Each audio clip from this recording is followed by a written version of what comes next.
গরু মায়েরা জুতা দান করতে আইসেন না চাচা। এই থামে থাম থাম থাম, তুমি বাসা ছেড়ে চলে যাইতেছো? কপালে যা আছে তাই হয়েছে। আমি যাই একটু তোমার সাথে। না না, আম্মা দেখলে অনেক রাগ করবে। ওনারা অনেক দূরে, দেখবে না, আমি চাই না তোমার সাথে। তুমি অন্য একটা রিক্সা নিয়ে আসো। সোমা, আমি তোমাকে ভালোবাসি, তোমার এই বিপদে তোমাকে একটু হেল্প করতে পারতেছি না, সাথে অন্তত যাই না প্লিজ।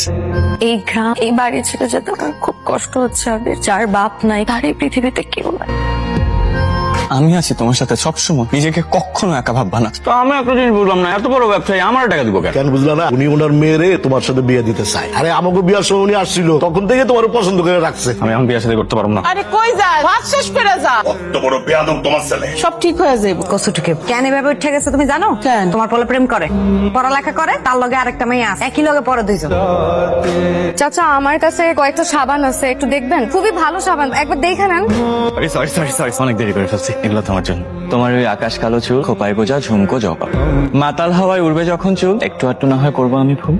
একটু ভুল করবা তো কি ভুল করবেন আপনি? আচ্ছা, আজকে আমি উঠি, সারা দিন বাইরে ছিলাম, ক্লান্ত লাগতেছে। আচ্ছা শোনো, এই টাকাটা রাখো। কিসের টাকা? না না, আমি টাকা রাখতে পারবো না। টাকাটা রাখো তো প্লিজ। টাকা তুমি কোথায় পেতে? টিউশনের বেতন পাইছি আজকে। পুরোটাই কি দিয়ে দিলে? তুমি চলবে কি করে? আমার চলা নিয়ে তোমাকে ভাবতে হবে। তুমি কিসের ভিতর দিয়ে যাচ্ছ সেটা আমি জানি, টাকাটা তোমার বেশি প্রয়োজন। বাবা কি হলো? আসসালামু আলাইকুম। আপা, আমি ওনার মেয়ের জামার জন্য একটা জমি কিনবো, ওই জমিটা মেয়ের জামার উপহার দিব। আব্বা দক্ষিণ পাড়ায় 2 বিঘা জমি আছে না, ওই জমিটা উনি দেখতে আসছে। তোমাদের মাস্টার্স পরীক্ষা ওইটা আরো পরে। অবশ্য ফেল করলে কোনো সমস্যা নাই, আমার তো অঢেল সম্পদ, পাবে তো এই একমাত্র মেয়ে আর মেয়ের জামাই। ওনারে তো চিনলাম না। ওনার মেয়ের সাথে তো তোমার বিয়ে ঠিক হয়েছে। তোমার পোলারে ডাকো। থাকবো কেন যা ফয়সালা আজকে হইব। ডাকো রে।